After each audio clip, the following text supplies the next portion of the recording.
മംഗല Manjappuram panchayat പ്രകാശനന്റെ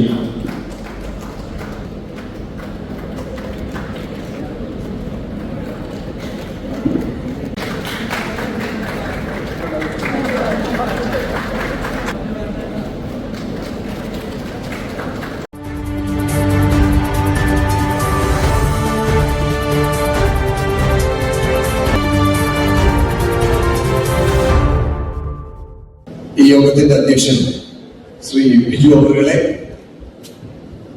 NDA chairman Shri Sahu Jacob അവറുകളെ, മറ്റ് വേദിയിലിരിക്കുന്ന വിശിഷ്ട വ്യക്തികളെ,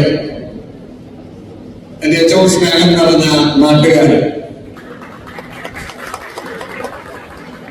ഇവിടെ ഇരിക്കുന്ന ഓരോരുത്തരുടെയും മുഖം ഞാനെന്റെ ചെറുപ്പം മുതൽ കണ്ട് എന്നെയും കണ്ട് നിങ്ങൾ വന്ന ഒരാളാണ് ഞാൻ. അങ്കമാലി നിയോജകമണ്ഡലത്തിൽ മത്സരിക്കാനായി ഒരു അവസരം വന്നപ്പോൾ എന്നോട് എല്ലാവരും ചോദിച്ചു, നീ എന്തുകൊണ്ടാണ് 2020 തെരഞ്ഞെടുത്തതെന്ന്. ഞാൻ അവരോട് സിമ്പിളായിട്ട് പറഞ്ഞു, 2020 ഞാൻ ഇപ്പൊ തെരഞ്ഞെടുത്തതല്ല, കഴിഞ്ഞ 10 വർഷമായിട്ട് 2020യുടെ പ്രവർത്തനങ്ങൾ നമ്മൾ നിരീക്ഷിക്കുന്നുണ്ട്, ഞാൻ നിരീക്ഷിക്കുന്നുണ്ട്. അദ്ദേഹം ആ പ്രസ്ഥാനവുമായി മുന്നോട്ട് പോകുമ്പോൾ ഇത്രയും ബിസിനസ് സാമ്രാജ്യങ്ങൾ കെട്ടിപ്പടുത്ത് മുന്നോട്ട് പോകുന്ന അദ്ദേഹത്തിന് പോലും ഈ കേരളത്തിൽ ഒരു വ്യവസായം ചെയ്ത് മുന്നോട്ട് പോകാൻ സാധിക്കാത്ത വിധത്തിലുള്ള കാര്യങ്ങളാണ് നടക്കുന്നത്. നമുക്കറിയാം, അദ്ദേഹത്തെ ആ വ്യവസായത്തെ തോൽപ്പിക്കാനും ആ വ്യവസായം പൂർത്തിക്കാനും ഇവിടെ വലിച്ച മാറി മാറി വന്ന സർക്കാരുകൾ ശ്രമിച്ചു. എന്നിട്ടും അതിനെയെല്ലാം ധീരതയോടെ നേരിട്ട് ഇന്നും ആ പ്രസ്ഥാനം ഇവിടെ നടക്കുന്നു. അത് കൂടാതെ മറ്റു സംസ്ഥാനങ്ങളിൽ നടക്കുകയാണ്. ഞാനും ഇതേപോലെ ഒരു പ്രസ്ഥാനം ചെറിയ പ്രസ്ഥാനങ്ങൾ നടത്തിക്കൊണ്ട് വരുന്നൊരു വ്യക്തിയാണ്. എന്റെ ഒരു പ്രസ്ഥാനം ഞാനിവിടെ ആദ്യമൊക്കെ എടുത്ത് കുന്നുകരാണെന്നുള്ള പ്രദേശത്ത് തുടങ്ങിയിട്ട് 1 വർഷം ഞാൻ കാത്തിരുന്നു അതൊന്ന് സമാധാനമായിട്ട് നടത്താൻ. 1 വർഷം ഞാൻ വെയിറ്റ് ചെയ്തു. പ്രശ്നങ്ങളുണ്ട്, പരിഹരിക്കാം. മാറി വിളിച്ചു, ഓരോ നേതാക്കന്മാരെ വിളിച്ചു, എന്താ ചെയ്യുന്നത്, പരിഹരിക്കാം. നിങ്ങൾക്കറിയാം, കട കുന്നുകരയിൽ എനിക്കൊരു അയൺ സ്റ്റീലിന്റെ കട ഉണ്ടായിരുന്നു, പ്രോമി പൈപ്സ് ആൻഡ് ഷീറ്റ്സ് എന്ന് പറഞ്ഞിട്ട്.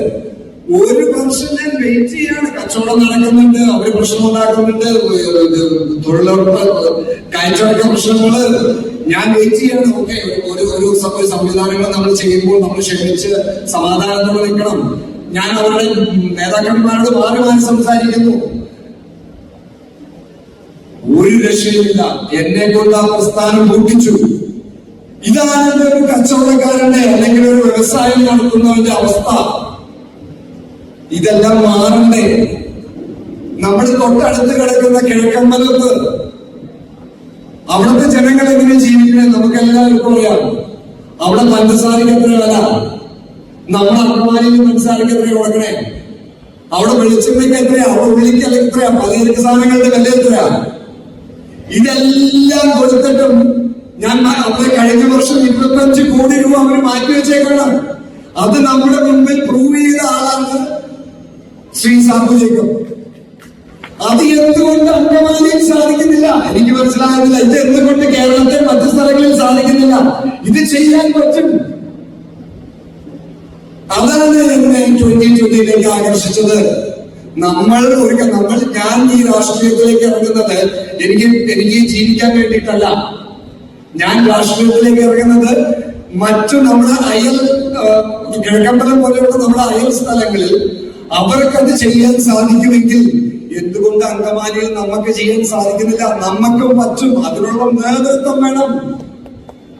ചിന്തയില്ലാതെ മറ്റുള്ളവർക്കും എന്റെ കൂടെ ജീവിക്കുന്നവരും സന്തോഷത്തിലും സമാധാനത്തിലും ജീവിക്കാനുള്ള ഒരു അവസരം വേണം.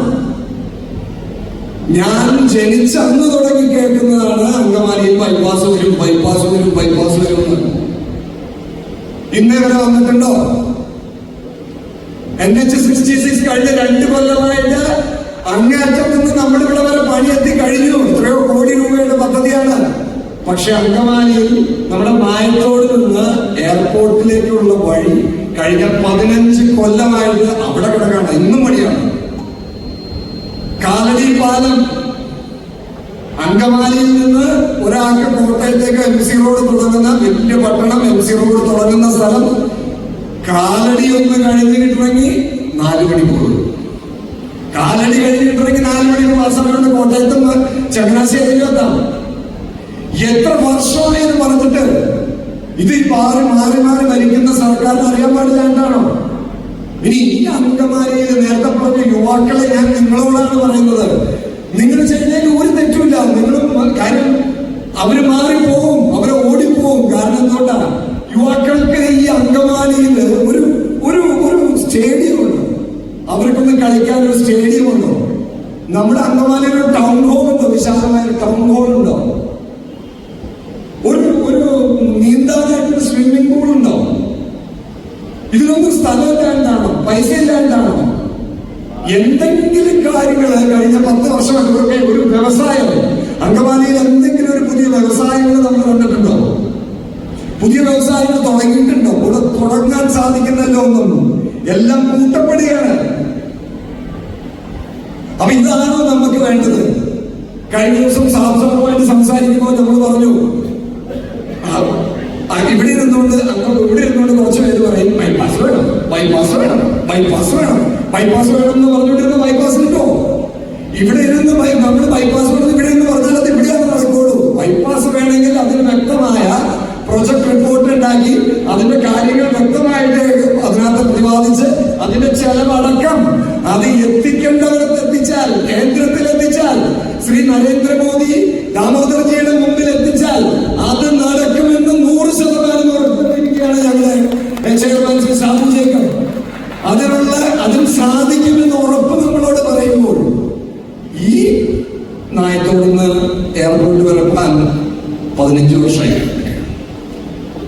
അപ്പോ ഇങ്ങനെയുള്ള കാര്യങ്ങളിൽ ഒരു ടോയ്ലറ്റ്, പബ്ലിക് ടോയ്ലറ്റ് നമുക്കറിയാം. ഇവിടെ KSRTC ബസ് സ്റ്റാൻഡിൽ പണിതിട്ട് 10 വർഷത്തിന് മേലെ ആയിപ്പോ അന്ന് പണിതിട്ട് അന്ന് തുടങ്ങി അത് ഇന്ന് വരെ അങ്ങനെ കിടക്കാണ്. ഒരു വ്യത്യാസം അതിനകത്ത് വരുത്തിയിട്ടില്ല. എത്രയോ സ്ക്വയർ ഫീറ്റ് സാധനം അതിനകത്ത് വാടകയ്ക്ക് കൊടുക്കാൻ പറ്റും, ഇതുവരെ പറ്റിയിട്ടില്ല. ഇതൊക്കെ പറ്റായിട്ടാണോ? അല്ല, മറിച്ച് അഴിമതി മാത്രമാണുള്ളത്. അപ്പൊ എന്തായാലും ഈ ഒരു കാര്യത്തിന് നമുക്ക് അറുതി വരുത്തണം. ഞാൻ ഒരുപാട് നീട്ടുന്നില്ല. ഈ ഒരു കാര്യത്തിന് നമുക്ക് അറുതി വരുത്തണം. ഇവിടെ കേരളത്തിൽ നിന്ന് നമ്മൾ പറയുന്ന കാര്യങ്ങൾ ഡൽഹിയിലേക്ക് എത്തണമെങ്കിൽ ഡൽഹിയും കേരളവും തമ്മിൽ ഒരു പാലം ഉണ്ടാക്കണം. ഇവരിവിടെ മാറി മാറി ഭരിച്ച സർക്കാർമാര് ഇവിടെ നിന്ന് അവരൊന്നും ചെയ്യുന്നില്ല, അങ്ങോട്ടേക്കൊന്നും എത്തുന്നില്ല. സോ ഞാനിവിടെ ആഗ്രഹിക്കുന്നത്, ഞാൻ ചെയ്യാൻ ആഗ്രഹിക്കുന്നത് ഒരു പാലമുണ്ടെങ്കിൽ അത് അവിടെ കൃത്യമായിട്ട് എത്തിച്ചാൽ നമ്മുടെ അങ്കമാലിയും വികസിക്കും. അതിനുവേണ്ടിയുള്ള അവസരം നിങ്ങൾ എനിക്ക് തരണം. ചക്കാലത്തിൽ എനിക്ക് വോട്ട് ചെയ്യണം. സമ്മതിക്കാമെന്ന് വാക്കെത്തിരിക്കുകയാണ് നമ്മുടെ എംപി ശ്രീ സാബു ജേക്കബ്. അത്ര ഉറപ്പ് അദ്ദേഹത്തിനുള്ളത് കൊണ്ടല്ലേ, അത്രയും ബന്ധം അദ്ദേഹത്തിനുള്ളത് കൊണ്ടാണ് ആ ഉറപ്പിപ്പോ പറയുന്നത്. ബൈപ്പാസിന് പദ്ധതി ഉണ്ടാക്കി കൊടുത്താൽ അതിനൊരു പണിയുണ്ട്. പദ്ധതി ഉണ്ടാക്കി കൊടുക്കണം, എന്തെങ്കിലും ചെയ്യണം നമ്മള്. അല്ലാണ്ട് വെറുതെ ബൈപ്പാസ് വേണം, ബൈപ്പാസ് വേണം, ബൈപ്പാസ് വരും, ബൈപ്പാസ് വരും എന്ന് പറഞ്ഞുകൊണ്ടിരുന്ന കാര്യമുണ്ട്. അതിന് പദ്ധതി ഉണ്ടാക്കി കൊടുക്കണം. അതെങ്കിലും കൊടുക്കാനുള്ള ആർജവം കാണിക്കണമെന്ന് ഞാൻ ഇവരോട് അഭ്യർത്ഥിക്കുകയാണ്.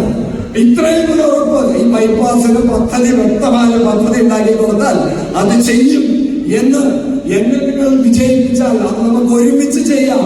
നമ്മൾ NDA സ്ഥാനാർത്ഥികളെ വിജയിപ്പിച്ചാൽ അത് ഒരുമിച്ച് ചെയ്യാം എന്ന് വാക്ക് പറഞ്ഞുകൊണ്ട്, ഉറപ്പ് നൽകിക്കൊണ്ട് ഞാൻ എന്റെ വാക്കുകൾ നിർത്തിയാണ്. അതിനു മുമ്പായിട്ട് എനിക്ക് ഇന്നിവിടെ വളരെ മനോഹരമായ ഒരു സ്വീകരണം.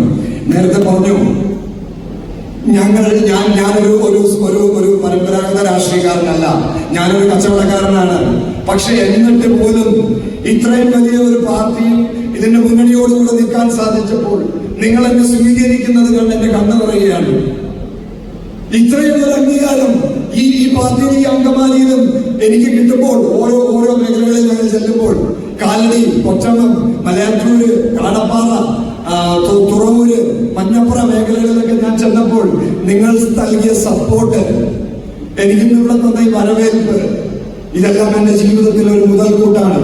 ഇത് തുടർന്ന് കൊണ്ടുപോകാനും നിങ്ങൾ എല്ലാവരും ഈ വരുന്ന തെരഞ്ഞെടുപ്പിൽ ഒന്നുകൂടി ഞാൻ പറയുന്ന ചക്ക ചിഹ്നത്തിൽ വോട്ട് ചെയ്ത് നരേന്ദ്രമോദിയുടെ വികസന പദ്ധതികളോട് ചേർത്ത് പിടിച്ച് NDAയുടെ വികസന പദ്ധതികളോടും 2020യുടെ വികസന പദ്ധതികൾ, തെളിയിക്കപ്പെട്ട വികസന പദ്ധതികൾ മുന്നോട്ട് കൊണ്ടുപോകാൻ നിങ്ങൾ എന്നെ അനുഗ്രഹിക്കണമേ എന്ന് അഭ്യർത്ഥിച്ചുകൊണ്ട് ഞാൻ നിർത്തുന്നു. നന്ദി, നമസ്കാരം.